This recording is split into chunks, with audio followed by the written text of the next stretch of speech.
اعوذ باللہ من الشیطان الرجیم بسم اللہ الرحمن الرحیم۔ اللہ کے بابرکت نام سے شروع جو بڑا مہربان نہایت رحم والا ہے۔ تمام دوستوں کو میری طرف سے السلام علیکم ورحمۃ اللہ۔ دوستو چلتے ہیں آج کے واقعے کی طرف۔ آج کا ہمارا واقعہ ہے حضرت داؤد علیہ السلام کس طرح بادشاہ بنے۔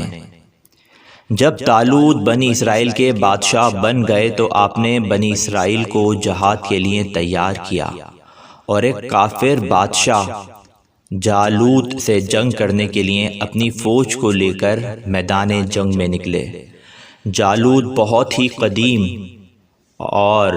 نہایت ہی طاقتور بادشاہ تھا اور اپنے سر پر لوہے کی جو ٹوپی پہنتا تھا اس کا وزن 300 طل تھا۔ جب دونوں فوجیں میدان جنگ میں لڑائی کے لیے صف آرائی کر چکی تو حضرت طالوت نے اپنے لشکر میں یہ اعلان فرما دیا کہ جو شخص جالوت کو قتل کرے گا میں اپنی شہزادی کا نکاح اس کے ساتھ کر دوں گا اور اپنی آدھی سلطنت بھی اس کو عطا کر دوں گا۔ یہ فرمان شاہی سن کر حضرت داؤد علیہ السلام آگے بڑھے جو ابھی بہت ہی کم سن تھے اور بیماری سے چہرہ زرد ہو رہا تھا اور غربت و مفلسی کا یہ عالم تھا کہ بکریاں چرا کر اس کی اجرت سے گزر بسر کرتے تھے۔ روایت ہے کہ جب حضرت داؤد علیہ السلام گھر سے جہاد کے لیے روانہ ہوئے تو راستے میں ایک پتھر یہ بولا کہ اے حضرت داؤد مجھے اٹھا لیجئے کیونکہ میں حضرت موسیٰ علیہ السلام کا پتھر ہوں۔ پھر دوسرے پتھر نے آپ کو پکارا کہ اے حضرت داؤد مجھے اٹھا لیجئے کیونکہ میں حضرت ہارون علیہ السلام کا پتھر ہوں۔ پھر ایک تیسرے پتھر نے آپ کو پکار کر عرض کیا اے حضرت داؤد علیہ السلام مجھے اٹھا لیجئے کیونکہ میں جالوت کا قاتل ہوں۔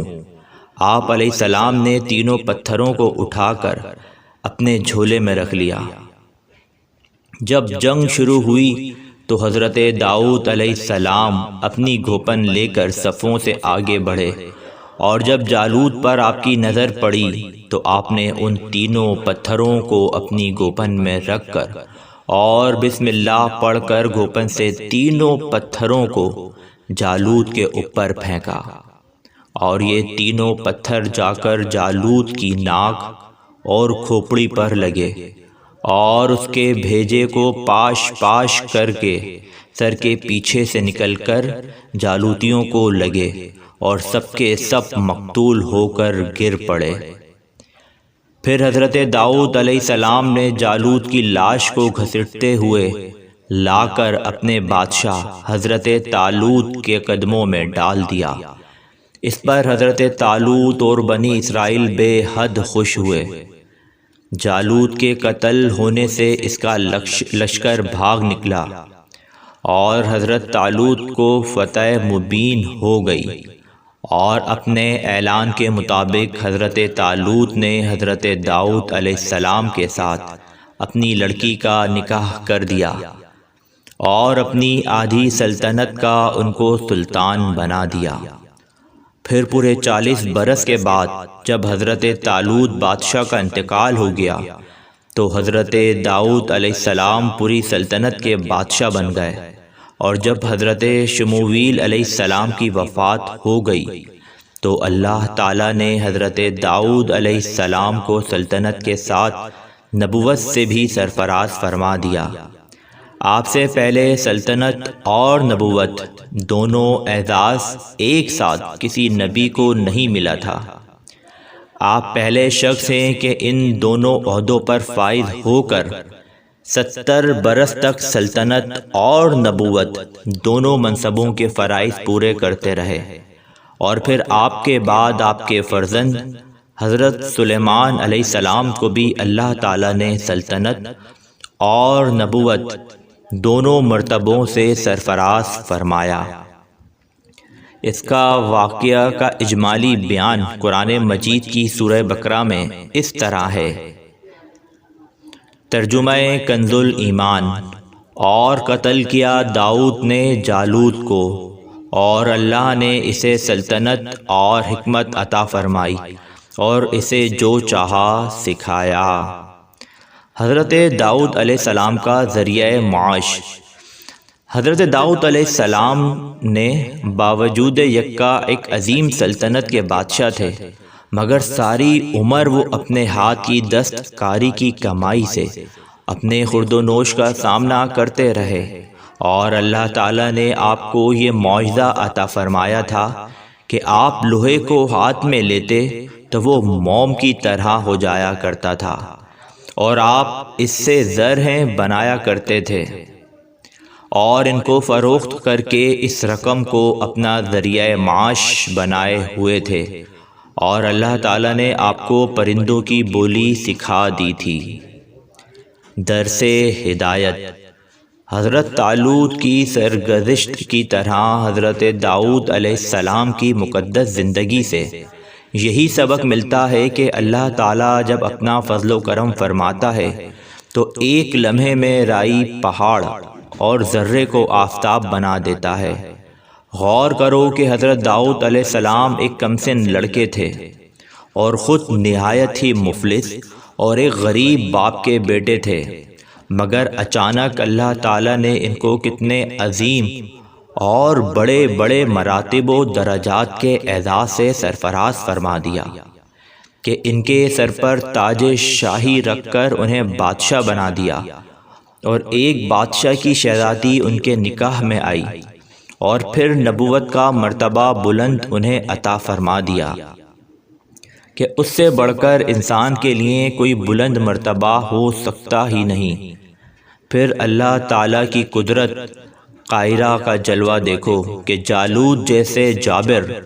اور طاقتور بادشاہ کا قاتل حضرت داؤد علیہ السلام کو بنا دیا،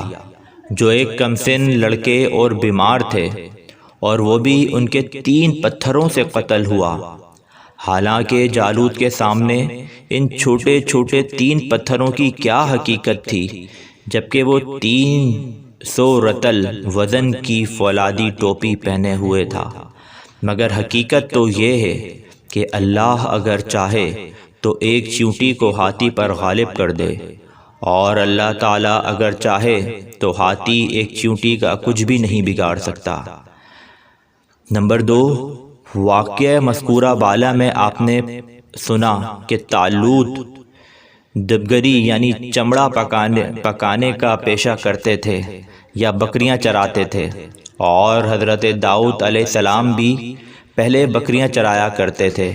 اور پھر جب اللہ تعالیٰ نے ان کو بادشاہ بنا دیا اور نبوت کے شرف سے بھی سرفراز فرما دیا تو انہوں نے اپنا ذریعہ معاش زرہیں بنانے کے پیشے کو بنا لیا۔